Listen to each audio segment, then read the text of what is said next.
1 kilo ചിരട്ടയുടെ വില കേട്ടാൽ ആരും ഒന്ന് ഞെട്ടും. ചിരട്ടയ്ക്ക് പ്രിയമേറിയതോടെ വീടുകളിൽ നിന്ന് പാഴ്വസ്തുക്കൾ ശേഖരിക്കുന്നവർ ഇപ്പോൾ പ്രധാനമായും തേടുന്നതും ചിരട്ടയാണ്.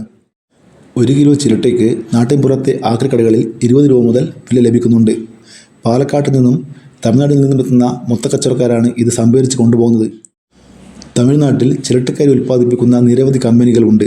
സൗന്ദര്യവർദ്ധക വസ്തുക്കളുടെ നിർമ്മാണത്തിന് ഇത് പ്രധാന ഘടകമാണ്. ഇതിന് പുറമെ പഴച്ചാർ, പഞ്ചസാര, വെള്ളം എന്നിവ ശുദ്ധീകരിക്കുന്നതിന് ചിരട്ടക്കരി ഉപയോഗിക്കാറുണ്ട്. കേരളത്തിൽ ചിരട്ടയ്ക്ക് ഇപ്പോൾ കിലോഗ്രാമിന് 20 മുതൽ 31 വരെ മൊത്തവില ലഭിക്കുന്നുണ്ട്. ഇത് പ്രധാനമായും ചിരട്ടക്കരി നിർമ്മാണത്തിലാണ് ഉപയോഗിക്കുന്നത്.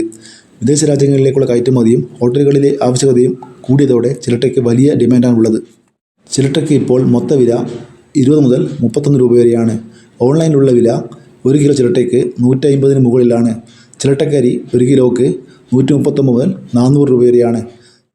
തമിഴ്നാട് കേന്ദ്രീകരിച്ചുള്ള ഏജൻസികൾ കേരളത്തിൽ നിന്നും ചിരട്ട വലിയ തോതിൽ ശേഖരിക്കുന്നുണ്ട്. നിലവിൽ നാളികേരത്തിൻ്റെ വിലയും കൂടിയിട്ടുണ്ട്. ലഭ്യത കുറഞ്ഞതും ഡിമാൻഡ് കൂടിയതുമാണ് നാളികേരം, ചിരട്ട എന്നിവയുടെ വില ഉയരുന്നതിന് കാരണം.